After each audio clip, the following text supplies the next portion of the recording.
नमस्कार, मैं राणा यशवंत आपका स्वागत करता हूं। नई सदी में हिंदुस्तान दुनिया के ताकतवर मुल्कों की जमात में खड़ा हो, इसकी खातिर सरकार, समाज और कुछ लोग जो बहुत सक्रिय रहते हैं, लगातार अपने अपने मोर्चे पर नजर आते हैं। एक व्यक्ति इस देश में ऐसा है जो हमारे आपके अधिकार सुरक्षित रहें, यह देश सुरक्षित रहे, इसकी खातिर अनवरत युद्धरत रहता है। उनको पीआईएल मैन ऑफ इंडिया कहते हैं। देश भर में लगातार घूमते रहते हैं। 800 ज़िलों में से 500 ज़िलों में उनका आना जाना हो चुका है। लोगों से लगातार संवाद चलता रहता है, अपनी बात लोगों तक पहुंचाते रहते हैं, लोगों के सवालों का समाधान करने की हर मुमकिन कोशिश करते हैं। अगर मैं सच कहूं तो वो हमारे आपके बुनियादी और ज़रूरी सवालों का जवाब है। नाम है अश्विनी उपाध्याय। आपका बहुत बहुत स्वागत। बहुत बहुत धन्यवाद, बहुत बहुत आभार। अभी भारत के पड़ोस में बांग्लादेश है और वहाँ हालात लगातार बिगड़ते चले जा रहे हैं।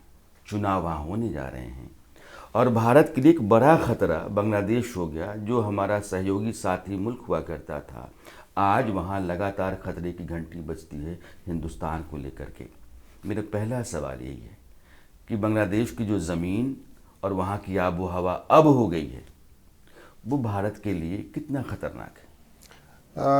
पहले तो आपको बहुत बहुत धन्यवाद देता हूँ राणा जी, बहुत बहुत मैं आभार व्यक्त करता हूँ।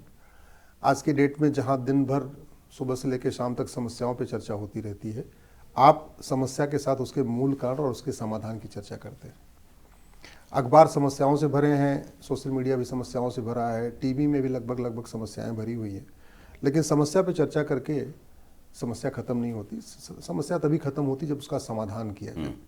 और मैं आपको विशेष रूप से धन्यवाद देता हूं कि आप जब जब किसी समस्या की बात होती तो उसके रूट और उसके परमानेंट सोल्यूशन पे जरूर बात करते हैं, इसलिए मैं आपको विशेष रूप से धन्यवाद देता हूं। आज का जो बांग्लादेश है ये बंगाल था। बंगाल की डेमोग्राफी बदली और बंगाल की जब डेमोग्राफी बदली तो उसके दो टुकड़े हो गए, एक बना ईस्ट बंगाल, एक बना वेस्ट बंगाल। वेस्ट बंगाल हमारे पास है जहाँ 70% हिंदू बचे हुए हैं। ईस्ट बंगाल बांग्लादेश बन गया जहाँ हिंदुओं के साथ क्या हो रहा आप देख रहे हैं। वहाँ पे स्थितियाँ हमारे लिए ज़्यादा चिंताजनक इसलिए हो गई हैं कि पहले हमारे यहाँ आतंकवादी केवल पाकिस्तान से आते थे और पाकिस्तान से भारत में आना थोड़ा मुश्किल है। खाइयाँ हैं, पहाड़ है, मौसम बहुत ठंडा रहता है, मौसम अनुकूल नहीं है, बीच में नदियाँ हैं, सब कुछ है, तो बड़ा मुश्किल है आतंकवादियों के लिए, जिहादियों के लिए, कट्टरपंथियों के लिए भारत में आना पाकिस्तान से। लेकिन अब चूंकि बांग्लादेश तो एकदम बराबर है, मतलब आपका एक पैर भारत में रहता है तो एक पैर बांग्लादेश में भी हो सकता है। सड़क की इस तरफ भारत है, सड़क की उस तरफ बांग्लादेश है, नदी की इस तरफ भारत है, नदी की उस तरफ बांग्लादेश है। तो लोग नाव से आ सकते हैं, पैदल आ सकते हैं, बस से आ सकते हैं, पेड़ों पे रात को छिप के आ सकते हैं, जंगलों के रास्ते से आ सकते हैं, दुनिया भर के रास्ते हो चुके हैं। अभी पूरी तरीके से कोई बॉर्डर बना भी नहीं है। जैसे चीन के पास अपनी चीन की दीवार है, ऐसे हमारे पास भारत के पास अपनी भारत की कोई दीवार नहीं है। तो इसलिए हमारे लिए खतरा बहुत बढ़ गया है। और जिस तरीके से बांग्लादेश में पूरी तरीके से आईएसआई कंट्रोल कर रही है, वहाँ के जमाती संगठन कंट्रोल कर रहे हैं, उससे खतरा बहुत बढ़ चुका है। और एक बात और जिस पे चर्चा नहीं होनी चाहिए, पाकिस्तान में जमाती है और भारत में, बांग्लादेश में जमाती हैं, लेकिन मैं तो आपके दर्शकों से कहूँ, आप गूगल करिएगा the biggest Jamaat of the world, तो पता चलेगा दुनिया की सबसे बड़ी जमात का मुख्यालय तो हमारे यहाँ है और संसद सुप्रीम कोर्ट से 3 किलोमीटर की दूरी पे है, जिसको कहते हैं तबलीगी जमात, जो दुनिया के लगभग 150 देशों में काम कर रहे हैं और 150 देशों में से 8-9 देश उसको बैन कर चुके हैं। उस तबलीगी जमात को अरब देशों ने बैन किया हुआ है। अरब परेशान है कि हमारे यहाँ रेडिकलाइजेशन फैल जाएगा। उस तबलीगी जमात को रूस ने बैन किया हुआ है, कजाकिस्तान ने बैन किया, दुनिया कई देशों ने बैन किया और उसका हेडक्वार्टर हमारे यहाँ है। और तबलीगी जमात बना कब? आरएसएस बना 1925 में, उसके 1 साल बाद 1926 में बना। तबलीगी जमात क्या कर रहा है उसका परिणाम आपको दिख रहा है। दिख कैसे रहा है कि जिस एरिया में आपको पहले बुरके नहीं दिखते थे, वहां बुरके दिख रहे हैं। जिस एरिया में आपको छोटे छोटे बच्चे टोपी पहन के नहीं दिखते होंगे, वो आप टोपी पहन रहे हैं। जिस एरिया में लोग दाढ़ी नहीं बढ़ाते थे, वहां उस एरिया में दाढ़ी आपको बढ़ते हुए नजर आएंगे। यह है तबलीगी जमात का असर। इतना साइलेंटली काम करता है, लोगों को पता ही नहीं चल रहा है। बांग्लादेश हमारे महापुरुषों की भूमि रही है। 51 शक्तिपीठ में से 5 शक्तिपीठ बांग्लादेश में है। लेकिन आज की डेट में वहां पे मठ मंदिर बर्बाद किए जा रहे हैं, पंडा पुजारियों को पीटा जा रहा है, हिंदुओं के घर में जलाया जा रहा है। पिता के सामने बेटी का बलात्कार हो रहा है, पति के सामने पत्नी का बलात्कार हो रहा है, भाई के सामने बहन का बलात्कार हो रहा है, मकान दुकान खेत खलिहान पे कब्जा किया जा रहा है। क्यों? क्योंकि डेमोग्राफी बदली है। और जब जब डेमोग्राफी बदलती है इसका परिणाम दिखाई पड़ता है। उदाहरण के लिए डेमोग्राफी बदली तो मेरू पामीर बन गया, डेमोग्राफी बदली तो दुर्योधन का ननिहाल कंधार हो गया, डेमोग्राफी बदली तो कुंभा काबुल बन गया, डेमोग्राफी बदली तो पर्शिया ईरान बन गया, डेमोग्राफी बदली तो बाल्हिक बल्ख बन गया, डेमोग्राफी बदली तो राजा भरत का ननिहाल जहाँ से माता कैकेयी आई थी वो कैके पेशावर हो गया, डेमोग्राफी बदली तो कंबोज बदक्सा बन गया, डेमोग्राफी बदली तो सुवास्तु स्वाद घाटी बन गया, और डेमोग्राफी बदली तो तक्षशिला जहाँ इतनी दुनिया की सबसे बड़ी यूनिवर्सिटी थी, आचार्य चाणक्य प्रोफेसर हुआ करते थे, वो तक्षशिला रावलपिंडी बन गई। डेमोग्राफी बदली तो मल्लद्वीप मालदीव बन गया। डेमोग्राफी बदली तो पंजाब के 2 टुकड़े हो गए, ईस्ट पंजाब वेस्ट पंजाब। एक पंजाब हमारे पास है, दूसरा पंजाब पाकिस्तान कहलाता है। डेमोग्राफी बदली तो बंगाल के 2 टुकड़े हो गए, एक बंगाल हमारे पास है, दूसरा बांग्लादेश कहलाता है। डेमोग्राफी बदली तो कश्मीर के 2 टुकड़े हो गए। डेमोग्राफी बदली तो भारत के 2 टुकड़े हो गए।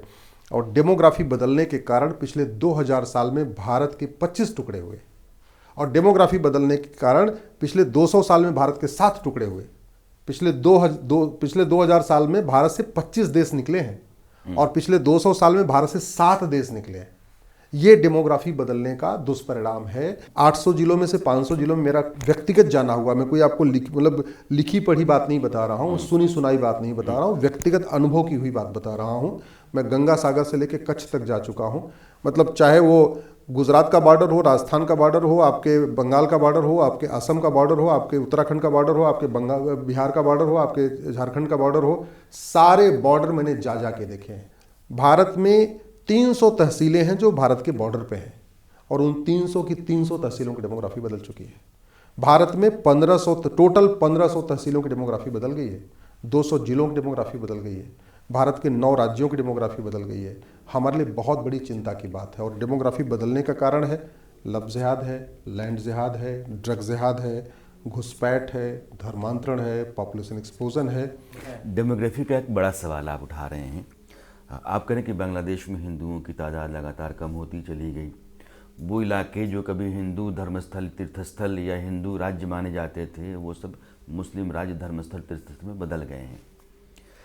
जो भारत के सीमावर्ती ज़िले हैं या राज्य हैं, बिहार झारखंड का जिक्र भी आपने किया, बंगाल है, उधर त्रिपुरा तक, यहाँ भी डेमोग्राफिकल चेंजेस बड़ी तेज़ी से हुए। और जो भारत की आबादी बढ़ती है, जिस दर से बढ़ती है उसके मुकाबले वहाँ 2.5-3 गुना ज़्यादा दर से आबादी बढ़ रही है। जाहिर है कि बाहर के लोग हैं। तो यह जो बढ़ती हुई आबादी है, यानी कि आप हिंदुस्तान के भीतर भी खतरा देख रहे हैं। देखिए, राजा रणजीत सिंह ने कभी सोचा नहीं होगा पंजाब के 2 टुकड़े होंगे, लेकिन हुए। राजा शशांक ने कभी नहीं सोचा होगा बंगाल के 2 टुकड़े होंगे, लेकिन हुए। राजा हरि सिंह ने कभी नहीं सोचा होगा कि कश्मीर के 2 टुकड़े होंगे और कश्मीर में नरसंहार होगा और कश्मीर हिंदू मुक्त हो जाएगा, हुआ। 15वीं शताब्दी में तो पूरे अफगानिस्तान, पाकिस्तान, बांग्लादेश, मालदीव, मतलब इस पूरे जिसको एशिया कहते हैं, यहाँ तो सारे हिंदू रहा करते थे। बाबर के आने के पहले कोई गैर हिंदू था ही नहीं। कन्वर्जन जो तेजी के साथ शुरू हुआ बाबर से शुरू हुआ, बाद में उसका औरंगजेब, अकबर, बाकी लोगों ने बढ़ाया, लेकिन जो बहुत फोर्सफुली शुरू किया था वो बाबर ने शुरू किया था। और फिर मठ मंदिरों को तोड़ना, अयोध्या का तोड़ना, बाकी तोड़ना काम शुरू हुआ। तो भारत के अंदर खतरा इसलिए ज़्यादा है कि जो मदरसे पाकिस्तान में है, वही मदरसों का जो किताब पाकिस्तान में है वही किताब आपके बांग्लादेश में है, वही किताब आपके भारत में है। मदरसों में जो तालीम पाकिस्तान में दी जाती है, मदरसे में जो तालीम अफगानिस्तान में दी जाती है, जो वही तालीम बांग्लादेश में दी जाती है, वही तालीम आपके भारत में दी जाती है, यूपी, बिहार, बंगाल में दी जाती है। मैं आपको बहुत जिम्मेदारी के साथ कह रहा हूँ कि सुप्रीम कोर्ट ने कम से कम 5 से ज़्यादा गलत फैसले दिए हैं इस मदरसों के ऊपर। कैसे? सुप्रीम कोर्ट ने गलत फैसले दिए। और गलत फैसले इसलिए दे दिए कि हमारे देश में जब सुप्रीम कोर्ट बनी तो अधिकांश जो जज बने वो कॉन्वेंट एजुकेटेड थे। उनके फादर अंग्रेजों के ज़माने में बैरिस्टर थे, तो बाद में वो लोग सुप्रीम कोर्ट के जज बन गए। अब वो कॉन्वेंट में पढ़े थे तो उनको धर्म और मजहब का डिफरेंस नहीं पता था, उनको धर्म और रिलीजन का डिफरेंस नहीं पता। इसलिए मेरी मैंने PIL फाइल कर रखी है जिसमें मैंने कहा है कि भारत में प्राइमरी स्कूलों में धर्म क्या है और मजहब क्या है इसको पढ़ाया जाए, क्योंकि बहुत ज़्यादा कन्फ्यूजन है। लोग धर्म को मजहब, मजहब को धर्म समझ रहे हैं। मैंने उसमें 25 डिफरेंस बताए हैं धर्म और रिलीजन के, धर्म और मजहब के। और मतलब मोटा मोटा आम जनता के हिसाब से मैं बताऊं तो धर्म जोड़ता है और रिलीजन तोड़ता है। बेसिक डिफरेंस ये है कि धर्म, ये कैसे है, मतलब ये मोटे तौर पर समझने वाली बात है। इसमें कम से कम आप यह तो साबित कर रहे हैं कि हम जो हैं वो बेहतर हैं, सामने वाला जो है वो खराब है। धर्म का मतलब सनातन धर्म। सनातन धर्म वसुधैव कुटुंबकम की बात करेगा, नारी तू नारायणी की बात करता है। सनातन धर्म सर्वमंगल मांगल्ये शिवे सर्वार्थ साधिके यत्र नारस्तु पूज्यते रमन्ते तत्र देवता जननी जन्मभूमि स्वर्गादप गरीयसी। ठीक है, सर्वे भवन्तु सुखिनः सर्वे सन्तु निरामया। जो सनातन धर्म है या धर्म जिसको हम कहते हैं, वो इंसान की नहीं, वो तो पशुओं की, जानवरों की, जंतुओं की, सबके कल्याण की कामना करता है। लेकिन इंसान से इंसान को जोड़े रखने और इंसानियत को लगातार बढ़ाने का जो मूल स्वर है वो हर धर्म का है। नहीं, हर धर्म नहीं होता, मैं आपको क्षमा चाहता हूँ। आप यही तो मजहब और धर्म में अंतर लेकर चल रहे हैं। नहीं, मजहब मैं आपको बता देता हूँ। अच्छा हुआ आपने सवाल पूछ लिया, और मुझे लगता है जनता भी आपके इस सवाल से थोड़ी लाभान्वित हो जाएगी। धर्म कहता है यूनिवर्सल इक्वलिटी, और मजहब कहता है इक्वलिटी एमंग रिलीजन। मतलब इस्लाम ये कहता है सब समान तो हैं, लेकिन कौन? सारे मुसलमान एक समान है, पूरी दुनिया के सारे इंसान एक समान नहीं है। धर्म कहता है सारी दुनिया के समान इंसान एक समान है। ये डिफरेंस है। भारत का सही संविधान कहता है equality, justice, liberty, fraternity, unity, national integration, यह संविधान के प्रियम्बल में लिखा हुआ है। आज मैं बहुत विनम्रता पूर्वक मानी सुप्रीम कोर्ट के जजों से, सिटिंग जजों से, रिटायर्ड जजों से और देश के बुद्धिजीवियों से पूछना चाहता हूं कि जो रिलीजन, जो मजहब यूनिवर्सल इक्वलिटी को नहीं मानता, यूनिवर्सल जस्टिस को नहीं मानता, पॉलिटिकल इक्वलिटी को नहीं मानता, लिबर्टी ऑफ थॉट नहीं देता, लिबर्टी ऑफ बिलीफ नहीं देता, लिबर्टी ऑफ फेथ नहीं देता, लिबर्टी ऑफ वर्शिप नहीं देता, क्या उस रिलीजन को भारत का संविधान मान्यता देता है क्या? ये सवाल मैं बड़ा सवाल कर रहा हूं राणा जी, इस पर आज तक कभी चर्चा ही नहीं हुई है कि जो भाई रिलीजन आपको लिबर्टी ऑफ बिलीफ नहीं देता, धर्म आपको लिबर्टी ऑफ बिलीफ देता। धर्म कहता है तुम आस्तिक हो, नास्तिक हो, शैव हो, वैष्णव हो, भगवान गणेश की पूजा करते हो, इनकी करते हो नहीं करते हो, नवरात्रा रखते हो नहीं रखते हो, जन्माष्टमी मनाते हो नहीं मनाते हो, सूर्य को जल देते हो नहीं, तो कोई फर्क नहीं पड़ता। ये लिबर्टी ऑफ थॉट है, ये लिबर्टी ऑफ बिलीफ है, ये लिबर्टी ऑफ फेथ है, ये लिबर्टी ऑफ वर्शिप है, जो संविधान बात करता है। आप वेद पुराणों के ऊपर शास्त्रार्थ करिए, रामायण के ऊपर शास्त्रार्थ कर दिए, आप भगवत गीता के ऊपर शास्त्रार्थ करिए, उपनिषदों के ऊपर शास्त्रार्थ करिए, महाभारत के ऊपर शास्त्रार्थ करिए, राम के ऊपर शास्त्रार्थ करिए, कृष्ण के ऊपर शास्त्रार्थ करिए, आपको कुछ नहीं होगा। आप सुरक्षित हैं, जैसे रहेंगे ऐसे ही हैं। एक बार आप जरा बाइबल के ऊपर शास्त्रार्थ करके देख लीजिए। अश्विनी उपाध्याय, ये एक बहस का मुद्दा है जो सेमिटिक रिलीजन्स हैं, जिसमें क्रिश्चियनिटी और इस्लाम भी आते हैं। आप कह रहे हैं कि यह एक सांचा रखते हैं, इस सांचे के भीतर आप आते हैं तब तो आप ठीक हैं। आपका कद जैसे बढ़ता है विचार के आधार पर, व्यवहार के आधार पर, तो फिर यह सांचा आपको रोकता है या फिर अपने विरुद्ध मानता है। और अशांति का मूल कारण यही है। सनातन जो है वो कहता है कि नहीं, आप मानो सांचे में हो, नहीं हो, आप हो। मोटे तौर पर इन्होंने एक आधार निकाला है, इस्लाम, पैगंबर मोहम्मद, कुरान और अल्लाह, इन तीनों के खिलाफ कुछ सुनना नहीं चाहता है सनातन, और तीनों के अलावा कुछ मानना नहीं चाहता। इन तीनों के अलावा कुछ मानना भी नहीं चाहता है। क्रिश्चियनिटी के साथ भी आप यही मान रहे हैं। ये एक बहुत बड़ी बहस का मुद्दा हो सकता है इस देश में। तो आप धर्म और रिलीजन दोनों को अलग अलग कर रहे हैं, और आप इस बात को कह रहे थे कि सुप्रीम कोर्ट के जज ने गलती क्या किया। अब आर्टिकल 30 ये कहता है कि इस देश में जो रिलीजियस माइनॉरिटी हैं, लिंग्विस्टिक माइनॉरिटी हैं, वो अपना एजुकेशन इंस्टीट्यूशन खोल सकते हैं। यह संविधान मेरे हाथ में है, कोई भी आर्टिकल 30 को गूगल करके पढ़ ले। उसमें लिखा हुआ है कि देश में जो माइनॉरिटी हैं वो एजुकेशन इंस्टीट्यूशन खोल सकते हैं। हमारे सुप्रीम कोर्ट के जजों ने एजुकेशन इंस्टीट्यूशन को रिलीजियस एजुकेशन इंस्टीट्यूशन समझ लिया। सबसे बड़ा ब्लंडर ये हुआ है, जबकि आर्टिकल 27 में साफ साफ लिखा हुआ है मजहब को प्रमोट करने के लिए सरकार 1 रुपए खर्च नहीं करती, और मदरसा मजहब को प्रमोट करता है, इंसानियत को प्रमोट नहीं करता, वसुधैव कुटुंबकम को प्रमोट नहीं करता, नारी तू नारायणी को प्रमोट नहीं करता, सर्वमंगल मांगल्य को प्रमोट नहीं करता। मदरसा is not a education institution, मदरसा इज ए दीनी तालीम सेंटर। वहां दीनी तालीम दी जाती, केवल इस्लाम सिखाया जाता और कुछ सिखाया नहीं जाता। आर्टिकल 27 कहता है 1 रुपए खर्च नहीं करना, और भारत की सरकारें, राज्य सरकारें मदरसों के ऊपर हजारों करोड़ रुपए खर्च कर रही हैं। आर्टिकल 28 कहता है संविधान का, कोई भी इसको गूगल करके देख ले, आर्टिकल 28 कहता है किसी भी सरकार के द्वारा फंडेड, सरकार के द्वारा मान्यता प्राप्त स्कूल में कोई भी मजहबी तालीम नहीं होगी, रिलीजियस टीचिंग नहीं होगी। धार्मिक शिक्षा देने पर रोक नहीं लगाया हुआ है, मजहबी तालीम देने पर रोक लगाया हुआ है। धर्म के ऊपर खर्च करने पर रोक नहीं लगाया हुआ है, मजहब को प्रमोट करने पर रोक लगाया हुआ है। लेकिन हमारे सुप्रीम कोर्ट के जजों ने ना आर्टिकल 27 को ध्यान से उसकी इंटरप्रिटेशन ठीक से इंटरप्रिटेशन किया, ना आर्टिकल 28 की ठीक से इंटरप्रिटेशन किया, और आर्टिकल 30 जहां लिखा हुआ था एजुकेशन इंस्टीट्यूशन खोल सकते हैं, उसको रिलीजियस एजुकेशन इंस्टीट्यूशन खोल लिया। भारत का संविधान का आर्टिकल 30 मैं फिर से क्लेरिफाई कर रहा हूं, आर्टिकल 30 माइनॉरिटीज को एजुकेशन इंस्टीट्यूशन खोलने की इजाज़त देता है, यानी लॉ कॉलेज खोलिए, इंजीनियरिंग कॉलेज खोलिए, मेडिकल कॉलेज खोलिए, सेकुलर एजुकेशन इंस्टीट्यूशन खोलिए, और जो खोलना है खोलिए, लेकिन आप मजहबी तालीम सेंटर नहीं खोल सकते। ये आर्टिकल 30 कहता है। और आर्टिकल 30 में माइनॉरिटी शब्द लिखा हुआ है, लेकिन माइनॉरिटी तो आज तक डिफाइन ही नहीं हुई। ना भारत के संविधान में कहीं माइनॉरिटी डिफाइन है, ना भारत के किसी कानून में माइनॉरिटी आज तक डिफाइन है।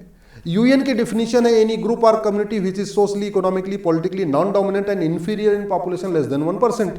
यानी पूरे के पूरे पॉपुलेशन का जो 1% से कम है उसको कहते हैं माइनॉरिटी। इसका मतलब ये हुआ भारत में यहूदी माइनॉरिटी है, भारत में पारसी माइनॉरिटी है, भारत में ये जो लोटस टेम्पल बनाने वाले बहाई माइनॉरिटी है, लेकिन बाकी लोग माइनॉरिटी नहीं हो सकते।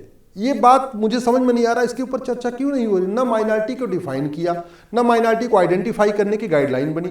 माइनॉरिटी कमीशन बन गया, माइनॉरिटी फिर मिनिस्ट्री बन गई, माइनॉरिटी के नाम पे सेंटर का हजारों करोड़ का बजट, माइनॉरिटी के नाम पे राज्यों का हजारों करोड़ का बजट, और minority board, minority tribunal, minority के नाम पे लोन, माइनॉरिटी के नाम पे वजीफा, माइनॉरिटी के नाम पे एएमयू, माइनॉरिटी के नाम पे जामिया, माइनॉरिटी के नाम पे स्कूल, माइनॉरिटी के नाम पे कॉलेज, माइनॉरिटी के नाम पे इंजीनियरिंग कॉलेज, माइनॉरिटी के नाम पे law college. Who is minority? God knows, किसी को नहीं पता। इसको मैंने सुप्रीम कोर्ट में चैलेंज किया हुआ है। जब आप आते हैं, अश्विनी उपाध्याय वैसे चुनिंदा लोगों में हैं जो इतिहास और संविधान कानून के हवाले से बात करते हैं, इसलिए सुनने लायक हो। आप राजा रणजीत सिंह, महाराजा रणजीत सिंह भारत के महान शासकों में से एक, उनका हवाला दे रहे हैं कि पंजाब बटा उन्होंने सोचा नहीं होगा। शशांक बंगाल के बहुत तेज तर्रार राजा हुआ करते थे हर्षवर्धन के काल में, उनका हवाला दे कहते हैं कि बंगाल उन्होंने सोचा नहीं हुआ कि बंटे, लेकिन धर्म के आधार पर बंट गया। अब आप दो बातें कह रहे हैं कि मज़हब के नाम पर आप इंस्टीट्यूशन नहीं खोल सकते, धर्म के नाम पर खोल सकते हैं। इसलिए मैं आपके साथ इसको बड़ा साफ कर रहा हूँ इनके हवाले से। जो ये कह रहे हैं, समझिए, ये कह रहे हैं कि सर्वे भवन्तु सुखिनः। अगर इस फिलॉसफी के साथ आप चलते हैं तो ठीक है, वसुधैव कुटुंबकम इसके साथ चलते हैं तो वो धार्मिक कामकाज है, वो इंजीनियरिंग का हो, मेडिकल कॉलेजेस का हो, किसी भी इंस्टीट्यूशन का हो, लेकिन एक धर्म विशेष की शिक्षा देने के लिए अगर आप कोई इंस्टीट्यूशन खोलते हैं तो दरअसल वो मजहबी काम है, सरकार को उस पर पैसा खर्च नहीं करना चाहिए। और संविधान जो कहता है ठीक उसके उलट या उसके विरुद्ध काम होता रहा है। ना उसकी डिग्री वैलिड होनी चाहिए, ना मदरसे की डिग्री वैलिड होनी चाहिए, ना मदरसे को सरकार को मान्यता देनी चाहिए, ना मदरसे किसी तरीके का फंड देना चाहिए। संविधान कह रहा है। आप संविधान कानून को लेकर के कई तरह के सवाल पैदा करते हैं। आप यह भी कहते हैं कि कानून की सख्ती जो है अगर वो आ जाए तो भारत में व्यवस्था ठीक हो जाएगी, लोगों का जीवन बड़ा सुकून का हो जाएगा। कानून कानून होता है, वो सख्त मुलायम तो मुझे लगता है होता नहीं है। आपने हत्या की है, आपको सज़ा होगी, आपने किसी का शोषण किया है, उसको उसकी सज़ा होगी। तो ये सख्त कानून क्या है? देखिए, भगवान श्री राम के देश में कलयुग चल रहा है, सिंगापुर में सतयुग चल रहा है, जापान में सतयुग चल रहा है, दुनिया के कई देशों में आज भी सतयुग है। क्यों? क्योंकि उन्होंने राम नीति लागू किया। राम नीति है भय बिन होय न प्रीत। भगवान कृष्ण के जन्मभूमि पे कलयुग चल रहा है। वो तो मुस्लिम कंट्रीज में भी है, दुनिया के सऊदी अरब में भी है, हाँ, यूएई में भी है। मैं उसका विरोधी नहीं हूँ, कतर में भी मैं है। मुस्लिम कंट्री और हिंदू कंट्री की बात ही नहीं कर रहा हूँ। मैं तो ये कह रहा हूँ कि इंसान इंसान तरीके का व्यवहार करता है। जब शिक्षा में संस्कार हो, कानून का खौफ, दो ही तरीका है, नहीं तो इंसान जानवर बन जाता है। इस देश का सिस्टम कितना सड़ा हुआ है। एक व्यक्ति हमारे एयरफोर्स के जवानों को कश्मीर में मारता है, टीवी पे इंटरव्यू देके कहता है मैंने मारा है, और 35 साल से उसका मुकदमा ट्रायल कोर्ट में चल रहा है। वो बाकायदा जेल में बैठ के बिरयानी खा रहा है और आज तक उसको सजा नहीं हुई। एक व्यक्ति यासिर मलिक की बात कर रहा हूं। एक व्यक्ति उदयपुर में कन्हैया लाल की हत्या करता है, वीडियो बनाता है, वीडियो को रिलीज करता है, कह रहा है मैंने मारा, कन्हैया लाल का परिवार कह रहा है कि हाँ इन लोगों ने मारा, मारने वाला कह रहा है मैंने मारा, वीडियो जांच हो चुकी है, वीडियो कंफर्म हो गया, वीडियो सही है, उसके बाद उसको जमानत हो रही है। इससे ज्यादा शर्मनाक, इससे ज्यादा सड़ा हुआ सिस्टम क्या हो सकता है? आप बताइए मुझे, इससे ज्यादा सड़ा हुआ सिस्टम क्या हो सकता है? जिस देश में जस्टिस विद इन आवर होता था, छत्रपति शिवाजी महाराज, राजा विक्रमादित्य, रानी अहिल्याबाई होलकर, मैं 3 लोगों का नाम ले रहा हूं जो अब तक भारत में सबसे बेहतरीन जुडिशल सिस्टम माना गया पिछले 2000 साल में। इनके यहां जस्टिस विद इन आवर होता था, 1 घंटे के अंदर न्याय। आप उनके जाएंगे दरबार में, घंटा बजाएंगे, अगला घंटा बजने के पहले आपके अंदर न्याय हो जाएगा, जस्टिस विद इन आवर। रानी अहिल्याबाई होलकर और राजा विक्रमादित्य और छत्रपति शिवाजी महाराज के यहाँ अगर थोड़ा मुकदमा कॉम्प्लिकेटेड है तो जस्टिस विद इन डे, आप सुबह आएंगे, शाम तक आप न्याय के लेके जाएंगे। आप जब इंसाफ की बात करते हैं कि न्याय प्रक्रिया हमारी जो है वही सुस्त है या वो बहुत दोषपूर्ण है, आप सुप्रीम कोर्ट के वकील हैं, कानून के बड़े जानकार हैं, आपको पता है कि देश की अदालतों में 5 करोड़ से ज़्यादा मुकदमे लंबित हैं। अमेरिका में 10 लाख लोगों पर 100 जजेस हैं, आपके यहाँ 12 जजेस हैं। आपके यहाँ जुडिशल सिस्टम जो है वो इतना समय लेता है एक मुकदमे को अंजाम तक पहुँचाने में कि एक आदमी बिना सुनवाई के 38 साल जेल में काट जाता है। तो ये स्थितियाँ ही तो सबसे बड़ा कारण है इस भारत के कानूनी पचड़े में फंसने और लंबे समय तक घिसटने की। देखिए राणा जी, मैं बहुत विनम्रतापूर्वक आपसे कहना चाहूँगा, वकालत के अलावा मैं एक इंजीनियर हूँ, इसलिए मैं हर चीज़ में इंजीनियरिंग लगाता हूँ। मैं हर चीज़ की 5W एनालिसिस करता हूँ। हम लोग अपना घर बनाते हैं तो हम आसपास के 4 घर देखते हैं, 4 आर्किटेक्ट से बात करते हैं। लेकिन दुर्भाग्यवश इस देश के नौकरशाह जब देश के लिए कानून बनाते हैं तो आस पड़ोस में क्या चल रहा है उसको देखते ही नहीं। एसी के कमरे में बैठ के कॉफ़ी पीते पीते कानून बना देते हैं। बहुत मतलब कड़वा सच बता रहा हूँ।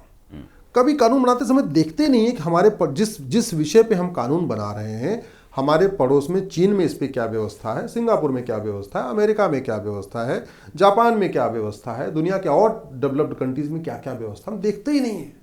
हम कभी उनकी बेस्ट प्रैक्टिसेस को अडॉप्ट करने की कोशिश ही नहीं करते। उदाहरण के लिए बताता हूँ, लॉ कमीशन, मैं बता रहा हूँ आपको, 5 करोड़ मुकदमों के कारण 5 करोड़ परिवार टेंशन में है। एक मुकदमे से एक परिवार टेंशन में होता है। जो दोषी होता है वो चाहता है मुकदमा लंबा चले, जो निर्दोष होता है वो चाहता है जल्दी से मुकदमा खत्म हो। आज की पूरी व्यवस्था ही दोषियों के पक्ष में है। भाई जो बलात्कारी होता है वो चाहता है मुकदमा लंबा चले, जो पीड़ित परिवार होता है वो चाहता है जल्दी जल्दी मुकदमा खत्म हो जाए, और मुकदमा लंबा चल रहा है। इसका मतलब हमारा जुडिशल सिस्टम बलात्कारी के पक्ष में है। हमारा जुडिशल सिस्टम घूसखोरों की मदद करता है, कमीशनखोरों की मदद करता है, दलालों की मदद करता है, हवालाबाजों की मदद करता है, कबूतरबाजों की मदद करता है। हमारा जुडिशल सिस्टम नशा तस्करों की मदद कर रहा है, मानव तस्करों की मदद कर रहा है। हमारे जुडिशल सड़े हुए जुडिशल सिस्टम का लोगों में कानून का खौफ नहीं पैदा हो रहा है। 20 साल 25 साल जेल में रहते हैं, बरी हो गए, सबूत के अभाव बरी हो गए। जिसने जांच किया उसके ऊपर कोई कार्रवाई नहीं, जिस जज ने सबूत के अभाव में बरी कर दिया उस पर कुछ हो ही नहीं रहा है। ये सिस्टम लेके हम कहां से ठीक कर पाएंगे? आप जरा सोचिए, दुनिया के कई देशों में झूठी शिकायत करना गंभीर अपराध है, 10 से 20 साल सजा होती है। हमारे यहाँ नहीं है। झूठी शिकायत कर दो। कितने फर्जी SC ST केस होते हैं, कितने फर्जी छेड़छाड़ केस होते हैं, फर्जी बलात्कार के केस होते हैं, फर्जी दहेज के केस होते हैं, फर्जी डोमेस्टिक वायलेंस के केस होते हैं।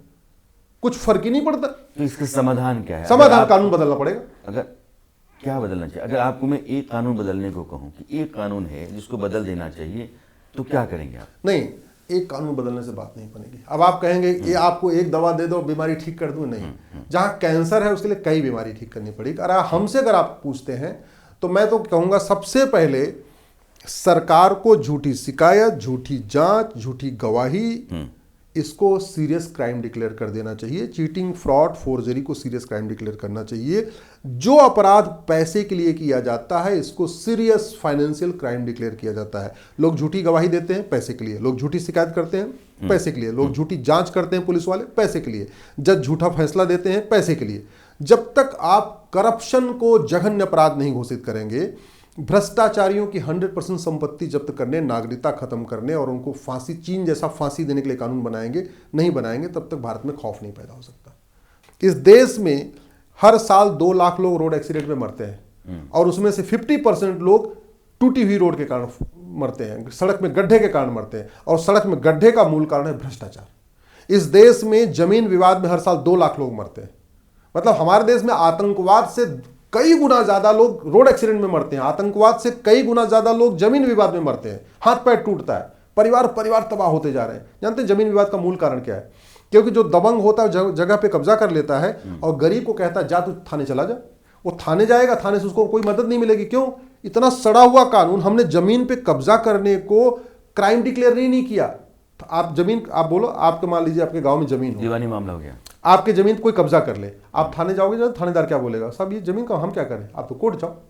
ठीक है, मतलब आपकी कोई घड़ी चुरा ले 1000 रुपए की, तब तो एफआईआर होगा।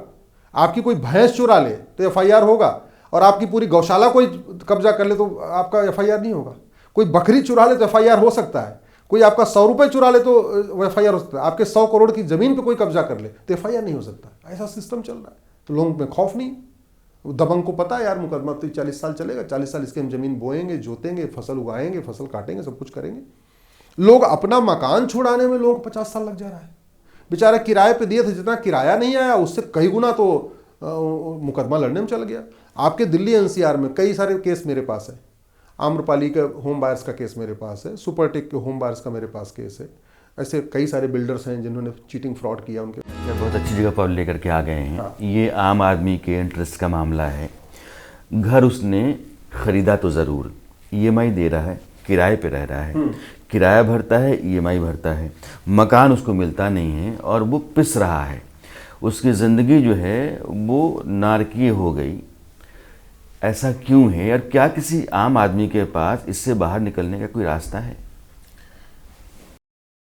फिर वही बात हो गई, भारत की कोई समस्या लाइलाज नहीं है, भारत की कोई समस्या विश्वव्यापी नहीं है। भारत की 90% समस्याओं का समाधान केवल और केवल सिस्टम बदलना पड़ेगा, कानून बदलना पड़ेगा, नियम बदलना पड़ेगा। बेंगलोर में डीएलएफ का केस मेरे पास है, होम बायर्स का केस मेरे पास है। एक वहाँ पे दूसरा बेंगलोर में एक और भी प्रोजेक्ट है, उसके होम बायर्स का केस मेरे पास है। दिल्ली एनसीआर के कई सारे होम बायर्स के।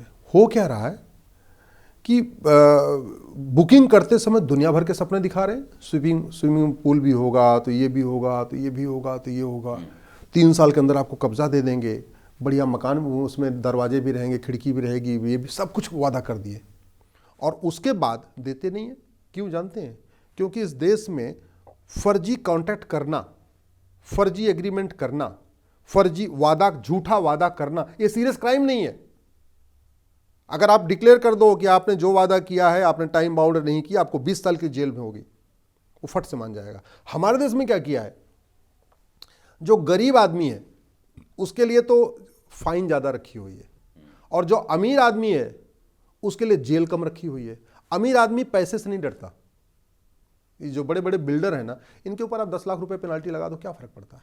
हाँ, ये डरेंगे तब इनके ऊपर जब 20 साल सजा का कानून हो, तब ये डरेंगे, क्योंकि उनको 10-20 लाख रुपए पेनाल्टी जमा करके अपने आप दूसरा काम, कोई दिक्कत नहीं है। अब ये बिल्डर्स कर क्या रहे हैं, ज़मीन का मैटर क्लियर नहीं है, ज़मीन का विवाद चल रहा है, चूंकि उन्होंने अपना होर्डिंग लगा दिया, बुकिंग कर दिया, सब कुछ कर दिया, और पिस रहा है मिडिल क्लास। भारत में 1 करोड़ से ज़्यादा मिडिल क्लास इस समय बिल्डर्स के फर्जीवाड़े से परेशान है। 1 करोड़ से ज़्यादा आंकड़े बता रहे हैं। किसी को टाइम पे घर नहीं मिल रहा है। 3 साल बहुत होता है, 3 साल के अंदर घर दिया जा सकता है, लेकिन वो क्या कर रहा है, आपसे पैसा लिया और आपसे पैसा लेके कहीं और ज़मीन खरीद लिया। आपको घर बना के देना था, वो तो दिया नहीं, आपका पैसा लेके कहीं और दूसरा प्रोजेक्ट ज़मीन खरीद लिया, वहाँ से भी पैसा, वहाँ भी लॉन्च कर दिया, वहाँ का पैसा ले लिया, तीसरी जमीन। तो पता चला उसने 10 जगह हाथ पैर फैला दिए, 10 जगह ज़मीन खरीद लिया, 10 जगह प्रोजेक्ट लॉन्च कर दिया, और किसी एक भी जगह मकान नहीं दिया। और मकान क्यों नहीं दिया? क्योंकि उसको पता है दे ना दे फर्क ही नहीं पड़ता, क्या करना होगा, कुछ नहीं, 10-20 लाख रुपए पेनाल्टी, मुकदमा लड़ाएंगे, उसको एनसीएलटी लड़ाएंगे, कंज्यूमर कोर्ट लड़ाएंगे, सुप्रीम कोर्ट तक लड़ाएंगे। इनको भाई जहाँ 500 करोड़ ले लिया तो 50 करोड़ वकील के ऊपर खर्च करने में दिक्कत क्या है? और सुप्रीम कोर्ट में बैठे बड़े बड़े बड़े वकील, वो बोले ठीक है काम करो, तुम पैसे लाओ, फीस लाओ, हम तो इसको लटकाते रहेंगे, तारीख लंबी चलती रहेगी। अश्विनी उपाध्याय कह रहे हैं कि अगर आपके पास पैसा है, आप मालदार आदमी हो, आप लूट खसोट में हो, आप लगातार अपनी संपत्ति जायदाद बनाते बढ़ाते चले जा रहे हो, सिस्टम आपकी सुनेगा, क्योंकि सिस्टम करप्ट है। और आपके पास पैसा है तो पैसा दे करके आप लूट का एक तंत्र विकसित कर लेते हैं और आप अनवरत चलते रहते हैं। आपका कोई नुकसान नहीं होता है, नुकसान होता है गरीब का, कमज़ोर का, आम आदमी का। इस देश की जेलों में 5,70,000 से ज़्यादा लोग बंद हैं और 77% गरीब कमज़ोर लोग हैं। उनकी सुनवाई नहीं होती है। लेकिन बड़े लोगों के लिए रसूखदार और पैसे वालों के लिए अदालतें खुली रहती हैं, उनके लिए रास्ते आसान हो जाते हैं। और यह एक बहुत संगीन सवाल इस देश में है, इस पर बार बार चर्चा होनी चाहिए। यह व्यवस्था जब तक बदलती नहीं है, आम आदमी के लिए जीवन आराम का, सहूलियत का और सम्मान का मुश्किल है। आप कुछ कह रहे थे? देखिए, आज की डेट में होम बायर्स किराए पे पहले किराया दे रहे हैं, बैंक से लोन ले लिया, ईएमआई जा रही है और मकान उनका मिल नहीं रहा है। एक बिल्डर का केस है, 2012 की बुकिंग है, 2025 चल रहा है। मैं सुप्रीम कोर्ट में उनका मुकदमा लड़ रहा हूँ। सुपरटेक के नाम, सुपरटेक जो किया था, प्रोजेक्ट लॉन्च किया नोएडा में। सोचिए 13 साल बीत चुके हैं, वो बायर्स परेशान हो गए। उसमें एक लेडी है, उसके हस्बैंड खत्म हो गए कोरोना के टाइम में। आप समझिए उसका सोर्स ऑफ इनकम भी खत्म हो गया और उसको मकान नहीं मिला। तो ऐसे लोग जो लड़ते लड़ते थक जाते हैं, वो क्या करें? कुछ नहीं करते, थक हार के बैठ जाते हैं। अब तो इस सिस्टम से, सड़े हुए सिस्टम के कारण लोग आत्महत्या कर रहे हैं। तारीख पे तारीख से परेशान होकर लोग आत्महत्या कर रहे हैं। पहले लोग सूदखोरों से परेशान होकर आत्महत्या करते थे, बाकी लोगों से परेशान होकर आत्महत्या करते थे। आज की डेट में सड़े हुए सिस्टम से परेशान होकर लोग आत्महत्या कर रहे हैं। लोग लेखपाल पटवारी के भ्रष्टाचार कारण आत्महत्या कर रहे हैं। लोग थानेदार हवलदार के भ्रष्टाचार कारण आत्महत्या कर रहे हैं। लोग तहसीलदार के भ्रष्टाचार कारण आत्महत्या कर रहे हैं। लोग तारीख पे तारीख के कारण आत्महत्या कर रहे हैं। मैं आपको एक एग्जाम्पल लेटेस्ट बताता हूँ, जौनपुर का। 1985 में, अब से 40 साल पहले एक ज़मीन का विवाद शुरू हुआ था। केवल ये तय करना था कि ये वाली वसीयत असली है कि ये वाली वसीयत असली है। हमारे पास नार्को पॉलीग्राफ ब्रेन मैपिंग कानून होता और झूठा कागज बनवाना जघन्य अपराध होता। तो पहली बात तो फर्जी कागज बनता नहीं, फर्जी वसीयत ही नहीं बनती। लेकिन चूंकि फर्जी वसीयत बनवाना कोई सीरियस क्राइम नहीं है तो उसको बना लिया। और अगर झूठ पकड़ने के लिए नार्को पॉलीग्राफ ब्रेन मैपिंग कानून होता तो 2 दिन 3 दिन में पता चल गया होता कि किसकी वाली वसीयत असली है, किसकी वाली वसीयत नकली है। 40 साल से वो मुकदमा चकबंदी अधिकारी के यहाँ चल रहा है और शिव मंदिर की जमीन है, 10 बीघे जमीन के 10 बीघे जमीन पे कब्जा कर रखा है लोगों ने, मंदिर की जमीन पे, शंकर जी के मंदिर पे। उसके 1950 के बाद यूपी में 20 मुख्यमंत्री बदल गए, 20 से ज़्यादा राज्यपाल बदल चुके हैं, लेकिन वो मुकदमा अभी भी चकबंदी अधिकारी के यहाँ। चकबंदी अधिकारी सबसे नीचे का लेवल होता है। चकबंदी अधिकारी की अपील होगी तो एसओसी के यहाँ जाएगी, एसओसी की अपील होगी तो डीडीसी के यहाँ जाएगी, डीडीसी की अपील होगी तो हाई कोर्ट जाएगा मुकदमा, हाई कोर्ट की अपील होगी तो सुप्रीम कोर्ट मुकदमा आएगा। सबसे नीचे लेवल पे 40 साल से चल रहा है और अभी तक नहीं तय पाया कि ये वाली वसीयत असली है या ये वाली वसीयत नकली। जानते हैं क्यों? क्योंकि भारत में झूठा आधार बनवाना, झूठा राशन कार्ड बनवाना, झूठा बर्थ सर्टिफिकेट बनवाना, झूठा ड्राइविंग लाइसेंस बनवाना, झूठा वोटर आईडी बनवाना, झूठा वसीयत बनवाना, झूठी विरासत बनवाना, फर्जी मार्कशीट बनाना, न फर्जी डॉक्यूमेंट बनाना सीरियस क्राइम, न फर्जी डॉक्यूमेंट बनवाना सीरियस क्राइम। इसलिए लोग फर्जी डॉक्यूमेंट बनवाना कुछ भी फर्जीवाड़ा कर रहे हैं। दूसरा एग्जांपल आपको मथुरा का देता हूँ, कृष्ण भगवान की जन्मभूमि का देता हूँ। विद्या देवी को बेटा नहीं था, वो अपनी जमीन अपनी बेटी को देके खत्म हो गई। जालसाजों ने विद्या देवी 1975 में मर गई थी, उनको 1995 में जिंदा कर दिया, मरने के 20 साल के बाद। और उनकी बेटी जो 2025 में मरी है, इसको 1995 में मार दिया। आज तक सिद्ध नहीं कर पा रहे हैं हाँ भैया ये जो जिन्होंने किया है फर्जीवाड़ा किया है। तो इस देश में फर्जीवाड़ा करा के आप कुछ भी कर सकते हो।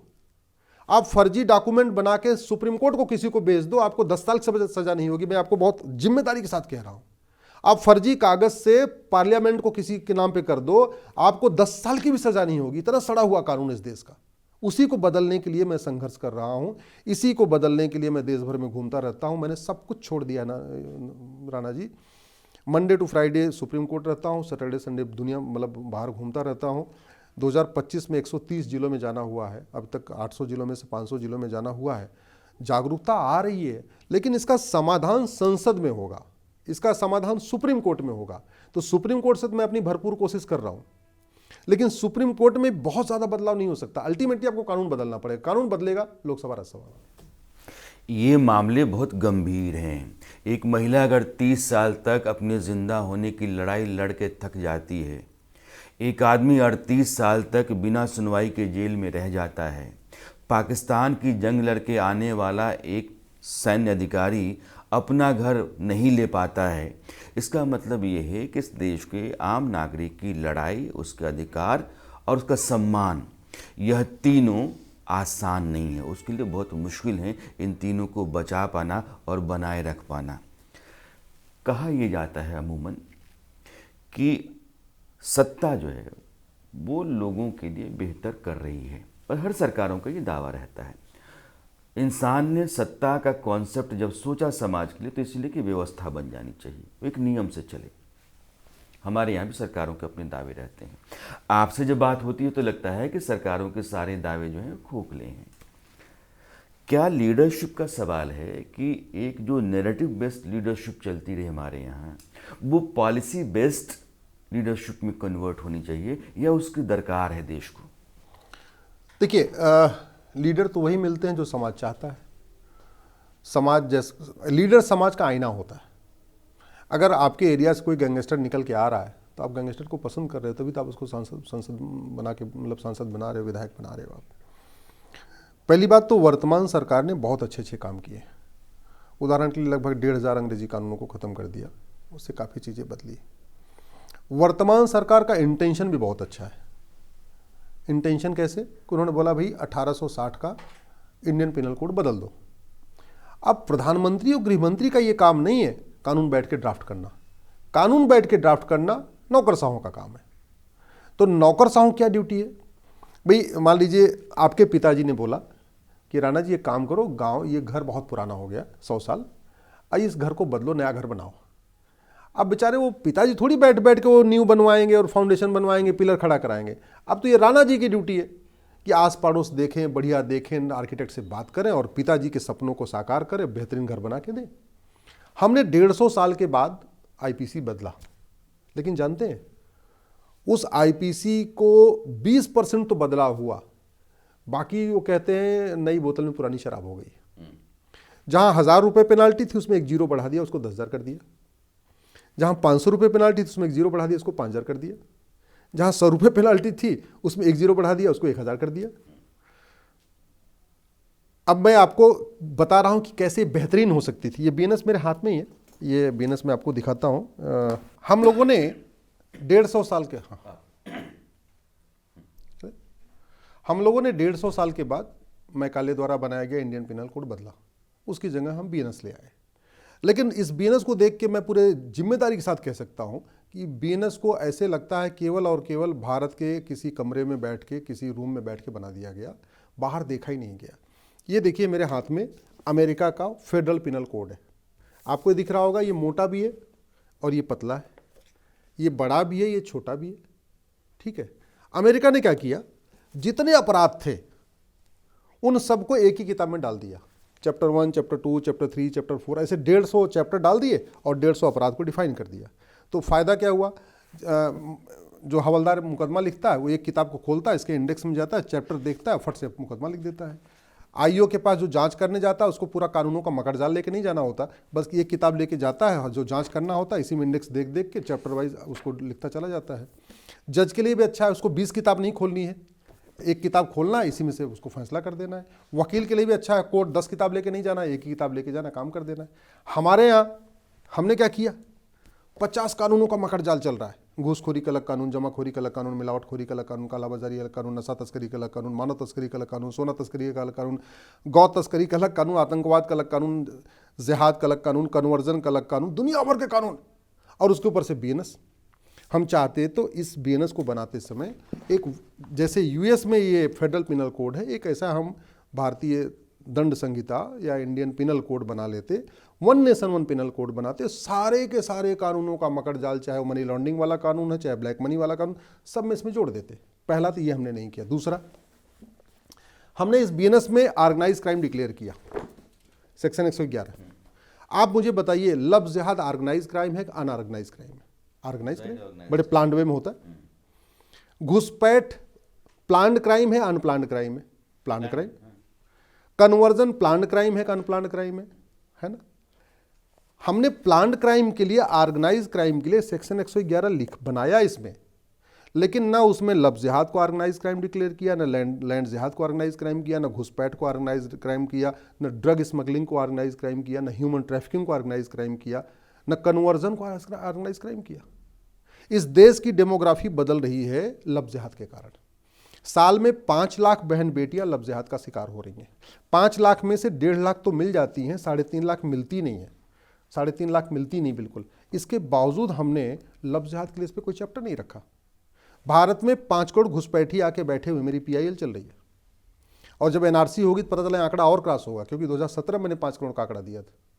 हमने ऑफेंस रिलेटिंग टू इन्फिल्ट्रेशन नाम का इसमें कोई चैप्टर नहीं रखा। प्रतिदिन 1500 हिंदू परिवार कन्वर्ट हो रहे हैं। एक परिवार में 7 आदमी मान के चलिए तो प्रतिदिन 10,000 हिंदुओं का धर्मांतरण हो रहा है। प्रतिदिन 10,000 का मतलब साल में 40 लाख हिंदुओं का धर्मांतरण हो रहा है। धर्मांतरण अपने आप में सबसे सीरियस क्राइम डिक्लेयर करना चाहिए। मुगल यहाँ सत्ता के लिए नहीं आए थे, मुगल यहाँ धर्मांतरण कराने आए थे, इस्लाम को फैलाने आए थे। अंग्रेज यहाँ सत्ता के लिए नहीं आए थे, अंग्रेज क्रिश्चियनिटी को फैलाने आए थे। सत्ता उनके लिए एक साधन था, क्योंकि सत्ता के जरिए आपको कन्वर्ट कराना, अपनी आइडियोलॉजी को प्रमोट करना बहुत आसान होता है। इसके बावजूद हमने इसमें ऑर्गेनाइज क्राइम में कन्वर्जन को डाला नहीं।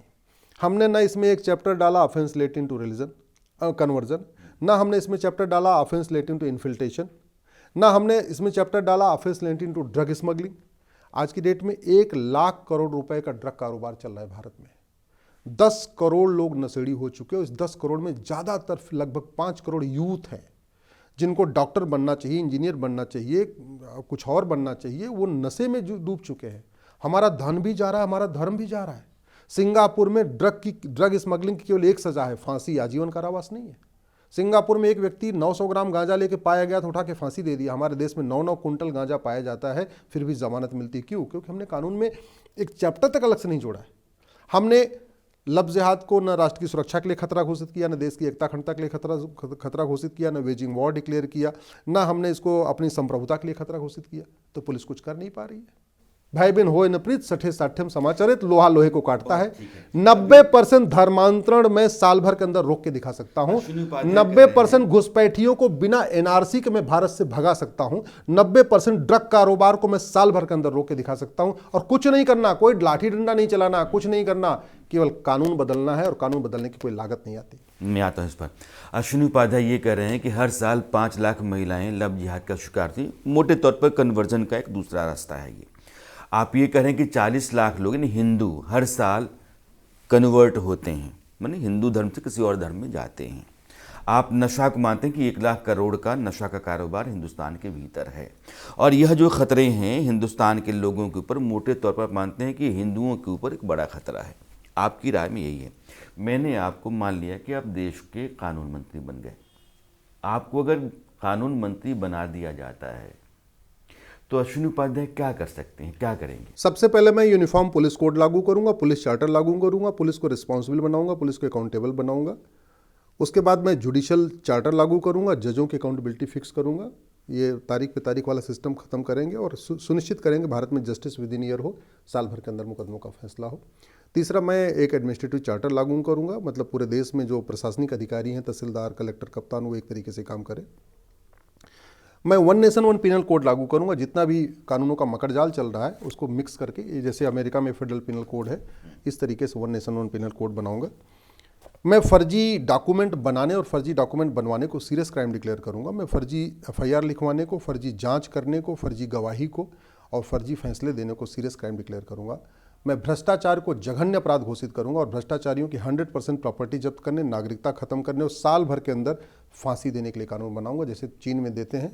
बहुत लोगों को, कई लोगों को फांसी दे चुके हैं। देश विश्वगुरु बन जाएगा। भारत का परम वैभव का सपना साकार होगा। बाबा साहब अम्बेडकर का सपना साकार होगा। वीर सावरकर जी का सपना साकार होगा। गुरु गोलवलकर जी का सपना साकार होगा।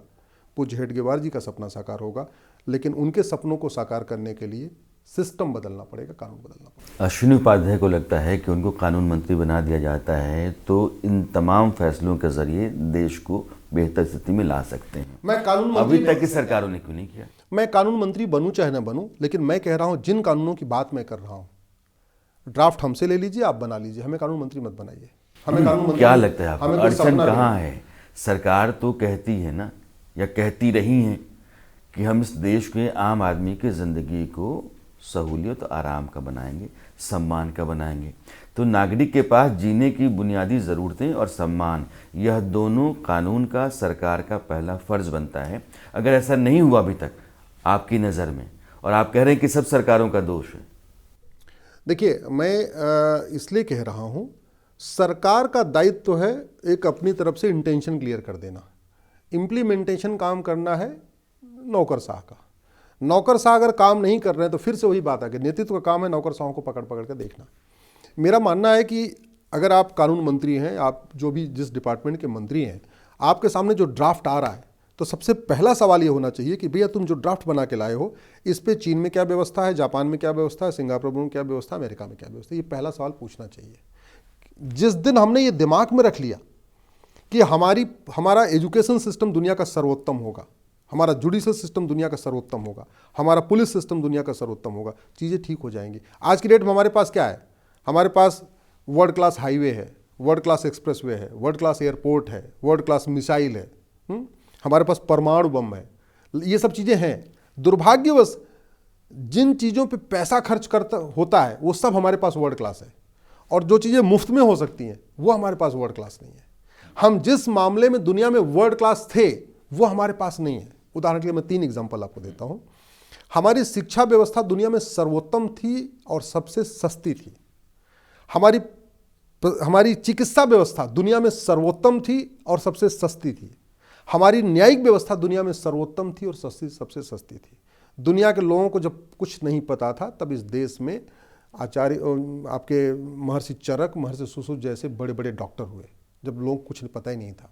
जब दुनिया में लोग नंगे घूम रहे थे तब हमारे पास तक्षशिला था और हमारे पास नालंदा था। और दुनिया में जब जुडिशल सिस्टम को लोग समझते नहीं थे उस समय भी भारत में जुडिशल सिस्टम था। मनुस्मृति जो है, जिसको हम आज की डेट में गाली देते हैं, दुनिया का सबसे पहला कोडिफाइड लॉ है, वो सबसे पहला कोडिफाइड लॉ। और मनुस्मृति के कुछ चीज़ों को लोग करते हैं, लेकिन मनुस्मृति में जो बातें लिखी हैं वो दुनिया के कहीं नहीं लिखी हैं। यत्र नारस्तु पूज्यते रमन्ते तत्र देवता, ये मनुस्मृति में लिखा है, दुनिया की किसी उस किताब में नहीं लिखा हुआ है। जन्नी जन्म भूमि से स्वर्गादप गरीयसी, ये मनुस्मृति में लिखा हुआ है। वसुधैव कुटुम्बकम मनुस्मृति का कॉन्सेप्ट है ये। मतलब मनुस्मृति में जो बातें लिखी हुई हैं ये तो चलो अलग अलग चीज़ें उसमें कोट कर देते हैं, क्या गजब का। सर्वे भवन्तु सुखिनः सर्वे सन्तु निरामयाः। मनुस्मृति एक बहस का अलग मुद्दा है। बहुत सारी चीज़ें मनुस्मृति में बहुत बेहतर हैं, इसमें कोई दो राय नहीं है, लेकिन बहुत ऐसे भी सवाल हैं जो समाज को एक रस और सम्मान के साथ चलने में रोकते हैं, तो उस पर हम कभी अलग से चर्चा करेंगे। मैं फिर लौटता हूँ पाकिस्तान, बांग्लादेश, चीन की तरफ। मैं जब बांग्लादेश कह रहा हूँ तो उसमें पाकिस्तान, चीन मान रहा हूँ। अमेरिका का एक डीप स्टेट फैक्टर भी घुसा पड़ा है। भारत के पड़ोस में बांग्लादेश को अस्थिर करने के लिए दोनों ताकतें, चीन और अमेरिका, लगी हुई हैं और पाकिस्तान को सही मौका मिला है वहाँ अपनी जड़ें जमाने का और अपने लोगों को खड़ा करने का। आप कहते हैं कि हिंदुओं के लिए बहुत ही खतरनाक स्थितियाँ हैं बांग्लादेश में। कई बार आप कहते हैं कि देखिए वहाँ बटे घटे या घटे तो कटे। तो ये हिंदुओं को लेकर के जो आपकी चिंता बार बार आती है, बांग्लादेश उसके लिए कितना बड़ा खतरा दिख रहा है? बांग्लादेश सबसे बड़ा खतरा इसलिए हो गया क्योंकि बांग्लादेश सबसे, हमारी जो लंबी बाउंड्री है वो बांग्लादेश की है। हम पाकिस्तान की हमारी बाउंड्री बहुत लंबी नहीं है, पाकिस्तान बॉर्डर हमारे साथ बहुत लंबा नहीं है। बांग्लादेश का बॉर्डर हमारा लगभग 4100 किलोमीटर का है, और 4100 किलोमीटर में लगभग सारा का सारा बॉर्डर ऐसा है जहां आप इजीली इधर से उधर कर सकते हैं। हालांकि उसमें काफ़ी बाड़बंदी हो चुकी है, लेकिन जो खुला हुआ है वो भी बहुत खतरनाक है। मेरा कार्यक्रम था सिलीगुड़ी और जलपाईगुड़ी में। मैंने आयोजकों को बोला जरा मुझे बॉर्डर पे ले चलो। मैं गया, देखा वहाँ तो एकदम आराम से इधर से उधर हो सकते हैं, पूरा खुला पड़ा है। हम कहते नहीं कि एक हैं तो सेफ हैं, मैं एकदम सहमत हूँ इससे, लेकिन सवाल ये है कि पाकिस्तान के हिंदू तो एक हैं, फिर सेफ क्यों नहीं है? क्योंकि घट गए। तो हम भारत में एक हैं तो सेफ हैं, वो तभी तक सेफ हैं जब एक रहने पे सेफ हैं, जब तक यहाँ हम बहुमत मेजॉरिटी में हैं। जिस दिन संख्या कम हो जाएगी तो एक हैं तो सेफ नहीं रहेंगे, फिर कटेंगे। बांग्लादेश में देख लीजिए, बांग्लादेश के हिंदू इस समय एक हो रखे हैं, जब से उनके घर जल रहे हैं सब कुछ, फिर भी सेफ नहीं है। क्योंकि एक होकर आप सेफ रहोगे कैसे जब आपकी संख्या कम हो गई? बांग्लादेश के हिंदू इस समय बटे भी नहीं है, फिर भी कट रहे हैं। पाकिस्तान के हिंदू बटे नहीं है, फिर भी कट रहे हैं। तो बेसिक ये है कि जहां जहां घटेंगे वहां वहां कटेंगे, जब जब घटे तब तब कटे, जहां जहां घटे वहां वहां कटे। और हिंदुस्तान में बहुत तेजी के साथ घट रहे हैं। घटने का एक सबसे बड़ा कारण है 90,000 बच्चे रोज पैदा हो रहे हैं। डेमोग्राफी कितनी तेजी के साथ इम्बैलेंस हो रही है, मैं इसको कोई वो नहीं देना चाहता, रिलीज मैटर नहीं देना चाहता, लेकिन मैं आपको दिल्ली के कम से कम 20 ऐसे वार्ड हैं जहां दिखा सकता हूं जहां 10 से 20 बच्चे हैं। अब मैं आपको नोएडा में, आपको गाजियाबाद में, आपको फरीदाबाद में ऐसे हज़ारों परिवार दिखा सकता हूं जहां 10 से 20 बच्चे हैं। आप इलेक्शन कमीशन का आंकड़ा उठा के देख लीजिए, उनके पास सेंसिटिव बूथ की एक लिस्ट होती है। वो सेंसिटिव बूथ है क्या? जहां हिंदू घट गया वो बूथ सेंसिटिव हो जाता है। सीधा सीधा कॉन्सेप्ट यही है, पूरी जिम्मेदारी के साथ कह रहा हूं। कभी इलेक्शन कमीशन के आप सेंसिटिव बूथ के आंकड़े उठा के देख लीजिए और वहां के हिंदुओं का परसेंटेज उठा के देख लीजिए, आपको समझ आ जाएगा कैसे घट रहे हैं।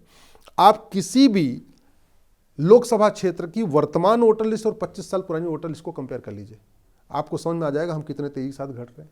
आप किसी विधानसभा की वर्तमान वोटर लिस्ट 25 साल पुरानी वोटर लिस्ट देख लीजिए, समझ में आएगा हम कितनी तेजी के साथ घट रहे हैं। आप किसी गांव की और वार्ड की लिस्ट उठा के देख लीजिए, वर्तमान वोटर लिस्ट 25 साल, समझ में आएगा घट रहे हैं। अब घट कैसे रहे? जैसे घुसपैठ, 5 करोड़ घुसपैठी इस समय भारत में है, अब तो ज़्यादा ही होंगे इससे। कैसे हो रहा है घुसपैठ? बॉर्डर पे 2-2 हज़ार रुपये दे के आते हैं, वहाँ खुला रेट चल रहा है, पूरी जिम्मेदारी के साथ कह रहा हूँ। अंदर आते हैं, कॉमन सर्विस सेंटर पे 2,000 रुपये देते हैं, आधार बन जाता है। और वो आधार क्यों बन रहा है? उसके पीछे भी एक कानून है। हमने आधार एक्ट में विदेशियों को भी आधार रखना अलाउ कर दिया, तो उसका फ़ायदा उठा रहे हैं। हमने आधार एक्ट में ये लिख दिया कि जो भी भारत में 6 महीने से रह रहा है वो आधार बनवा सकता है, यानी पाकिस्तानी हो, अफगानिस्तानी हो, रोहिंग्या हो, बांग्लादेशी हो, कोई भी हो, अगर वो 6 महीने से भारत में रह गया है तो आधार बनवा सकता है। ये 6 महीने से रह रहा है, ये कौन लिख के देगा? ये पार्षद और प्रधान लिख के देगा। पार्षद और प्रधान का जीत हार का फैसला कितने वोट से होता है? 50-60 वोट से होता है, 100 वोट से होता है इलेक्शन में। तो पार्षद और प्रधान क्या कर रहे हैं कि जो उनके एरिया की वोट है उसको तो मैनेज कर ही रहे हैं, अपने मोहल्ले में, अपने वार्ड में वो करीब 100 घुसपैठियों को बसा के उनकी एक मुश्त वोट सुरक्षित कर ले रहे हैं, जो उनके जीत और हार में काम आएगी। तो आप जिस एरिया में रहते हैं, आप लाख वीआईपी कॉलोनी में रहते हो, आपके आसपास एक झुग्गी वहां के पार्षद ने बनवा दिया है और उस झुग्गी में उसने 100 लोगों को बसा दिया है। वो आपके वोट से जीत हार नहीं देख रहा है, वो देख रहा है यार बाकी जगह तो 50-50 मामला रहेगा, ये जो 100 वोट हमारी है रोहिंग्या की या बांग्लादेशी की, इससे हम जीतेंगे हारेंगे। एक बड़ा सवाल आप कर रहे हैं, आप ये कह रहे हैं कि घटेंगे तो कटेंगे, चाहे आप एकजुट हो के भी रहें तब भी आपके बचने की एक ही शर्त है कि आप घटे नहीं जी। 2-3 देशों का उदाहरण इस तरह के लोग देते हैं, जैसे लेबनान है, वहाँ ईसाई बहुत अधिक तादाद में थे, मुसलमानों की संख्या बढ़ी तो वहाँ से भागना पड़ा ईसाइयों को। वैसे ही कोसोवो है, जहाँ अल्बानियाई मूल के जब मुसलमान आ गए तो सर्बिया को कोसोवो से अपने आप को पीछे खींचना पड़ा। पूर्वी तिमोर सूडान का भी उदाहरण दिया जाता है। अश्विनी उपाध्याय एक खतरा भारत के भीतर महसूस कर रहे हैं और उसकी आहट भी आपको सुनवाने की कोशिश में है कि भारत में हिंदू की तादाद घट रही है और बाहर से मुसलमानों को ला करके बसाया जा रहा है, उनका आधार बनाया जा रहा है, उनको वोटर बनाया जा रहा है। और धीरे धीरे जैसे हिंदुओं की तादाद कम हो जाएगी तो आप कह रहे हैं कि भारत भी मुस्लिम देश हो जाएगा। अभी थोड़ी देर पहले इन्होंने कहा कांधार, गांधार, कैके, कम्बोज, ये सब पाकिस्तान, अफगानिस्तान में आज की तारीख में हैं और वो मुस्लिम डोमिनेटेड इलाके हैं, मुसलमानों के इलाके हैं। और आप कह रहे हैं कि धीरे धीरे हिंदुस्तान के भीतर भी ये खतरा पसरता चला जाएगा। कई लोग कहते हैं कि यह बात बेमानी है, देखिए चाहे जितनी रफ्तार बढ़े मुसलमानों की, 200 साल लग जाएंगे उनको 50% पहुँचने में। आप कहते हैं कि ये बड़ा खतरा है। अभी टिस की रिपोर्ट आई है, मुंबई की डेमोग्राफी कितनी तेजी के साथ बदल गई सबको पता है। और जिसको नहीं लगता है तो जूहू चौपाटी शाम को चला जाए, और अगर जो 10-20 साल पहले गया था और अब जाके जूहू चौपाटी भी अगर शाम को नज़ारा देख ले, उसको समझ में आएगा डेमोग्राफी बदल रही कि नहीं बदल रही है। मुल्तान में सारा का सारा बिजनेस जैन किया करते थे और उस समय दुनिया का सबसे बेहतरीन भव्य भगवान महावीर का मंदिर, भगवान पार्श्वनाथ का मंदिर मुल्तान में बना था। और उस पार्श्वनाथ भगवान के मंदिर में अब वहाँ पे मदरसा चल रहा है, वहाँ पे नमाज पढ़ी जा रही है। सारे वहाँ से जैन भाग गए। आपके कराची का सारा जो व्यापार था वो अग्रवाल माहेश्वरी समाज करता था, अब कोई अग्रवाल माहेश्वरी समाज नहीं बचा है। सिंध का सारा जो व्यापार था वो सिंधी कर रहे थे और मारवाड़ी कर रहे थे, जैन कर रहे थे, वो भी सब खत्म हो गए। अल्टीमेटली आप जरा उसको समझिए, हमें कुछ तो अपनी आँख को खोलना पड़ेगा। आडवाणी जी को एक दिन पहले थोड़ी पता था मकान दुकान खेत खलिहान छोड़ के भागना पड़ेगा, भागे नहीं भागे। आडवाणी जी भागे, जेठमलानी जी भागे, इंद्र कुमार गुजराल साहब भागे, मनमोहन सिंह जी भागे, यश चोपड़ा भागे, प्रेम चोपड़ा भागे, सुनील देवानंद भागे, अमरीश पुरी भागे, दिलीप कुमार भागे। आपके कितने लोग भाग भाग के आए, आखिर भागे ना। और 1990 में किसी को पता था कि एक दिन पहले कहाँ भागना पड़ेगा, भागे कि नहीं भागे, भागना पड़ा। आज भी मुर्शिदाबाद में जो हो जाता है बीच बीच में एकाएक घटनाएं सामने आ जाती हैं, भागे नहीं। भाई दो तरीका है, या तो आप जिस थॉट प्रोसेस के कारण ये सब चल रहा है उस थॉट प्रोसेस को आप खत्म कर दो। एक वो हम द्वितीयो नास्ति वाली जो सोच है कि जिसकी मैं इबादत करता हूँ वही इबादत ठीक है, जिसकी मैं इबादत करता हूँ वही तरीका ठीक है, मैं जैसे इबादत करता हूँ, मैं जो किताब पढ़ता हूँ वही किताब ठीक है। या तो इस सोच को ख़त्म करिए, और उस सोच को ख़त्म नहीं कर पा रहे हैं तो फिर ये तरीका भैया अपना घर सुरक्षित कर लिया जाए। हम लोग 1947 में आज़ाद हुए, 1950 से अगर हमने 500-500 किलोमीटर अपने बॉर्डर पे दीवार बनानी शुरू की होती ना, तो आज पूरे भारत के चारों तरफ एक भारत की दीवार बन चुकी होती। जैसे चीन की दीवार बनी, हमारी दीवार बन गई होती। शायद ये 5 करोड़ घुसपैठिए नहीं आते अगर दीवार बन गई होती तो। हमने नहीं बनाया, हमें लगा यार सब ठीक है, कोई बात नहीं, सब आते जाते रहेंगे, चलते रहेंगे। आज जिस हम परिणाम पे आए हैं उसका मैं आपको लेटेस्ट एग्जाम्पल बताता हूँ। मैंने एक PIL फाइल किया SIR के ऊपर। देश भर में जो SIR चल रहा है वो मेरी PIL है, मैंने फाइल किया। मैंने अपने SIR की PIL में लिखा था कि 5 करोड़ फर्जी वोटर हैं। और आपको जान के आश्चर्य होगा, अभी केवल और केवल 13 राज्यों में SIR हुआ है और 5 करोड़ फर्जी वोटर मिल चुके हैं। अभी पूरे देश में SIR नहीं हुआ है, लेकिन वो फर्जी अभी 13 में। जो लोग गुजर गए हैं या जो लोग माइग्रेट कर गए हैं उस लिस्ट से तो उनका भी नाम निकाला जा रहा है। नाम निकाला जा रहा है, लेकिन उनके नाम पे वोट पड़ रही थी, मैं आपको ये बताना चाह रहा हूं। और इसमें ये जो फर्जी वोटर हैं, इसमें केवल गुजरने वाले नहीं हैं, इसमें केवल वो नहीं है जो माइग्रेट हो रहे हैं, इसमें कुछ और भी है। और कुछ और कौन है? वो बांग्लादेशी हैं, वो रोहिंग्या हैं, वो पाकिस्तानी हैं, वो अफगानिस्तानी हैं, वो म्यांमार से आए वाले कुकी हैं, ये लोग भी हैं। क्यों बनवा लिया? क्योंकि 2000 रुपये में आधार बनवा लो, 2000 रुपये में राशन कार्ड बनवा लो, 2-3 हज़ार रुपये में आपका ड्राइविंग लाइसेंस बन जाता है, 2-3 हज़ार रुपये में आपका बर्थ सर्टिफिकेट बन जाता है। और जब 4 डॉक्यूमेंट बन गया तो फिर आराम से आपका जो है वोटर ID बन जा रही है। तो ये जो घुसपैठिए हैं ना, ये 5-5, 6-6 डॉक्यूमेंट बनवा ले रहे हैं, उसके बाद फिर अपना आराम से वोट देते जा रहे हैं। अब हमने अपनी PIL में लिखा था कि बिहार में लगभग 25 लाख फर्जी वोटर हैं, बाद में पता चला तो 65 लाख निकले वहाँ पे। बंगाल में 58 लाख के आसपास नाम कट चुके हैं और 1 करोड़ 32 लाख लोगों को नोटिस गया हुआ है। यूपी में लगभग 1 करोड़ कटने वाले हैं, 97 लाख आपके तमिलनाडु में। ठीक है, तो ये जो इतनी बड़ी मात्रा में हो गया, ये कैसे हुआ? फिर वही बात आ गई, घटिया कानून, सड़ी हुई न्यायिक व्यवस्था।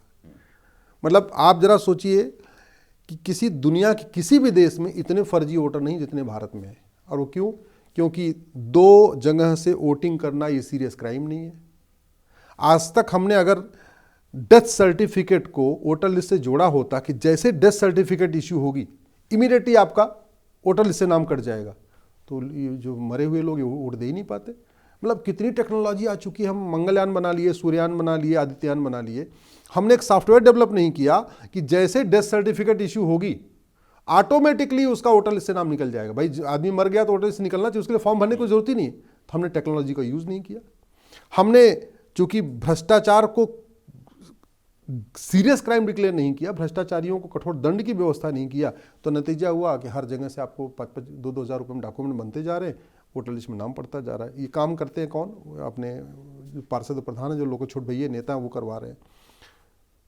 ये SIR हो जाने के बाद बहुत बड़ी मात्रा में फिल्टरिंग हो जाएगी, लेकिन इससे घुसपैठिए भागेंगे नहीं।